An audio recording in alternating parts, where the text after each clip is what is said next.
If you need to recover your Peacock account but no longer have access to your email, follow these steps to regain access.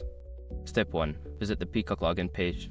Go to the official Peacock website and navigate to the login page where you typically enter your credentials.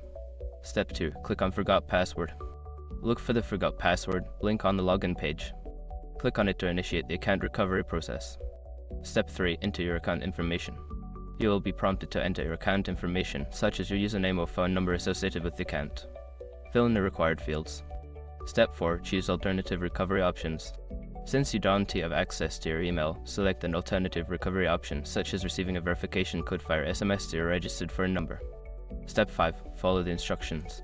Check your phone for the verification code, enter it on the website, and follow the prompts to reset your password and regain access to your account. By following these steps, you should be able to recover your Peacock account without needing your email. If you encounter any issues, consider reaching out to Peacock customer support for further assistance.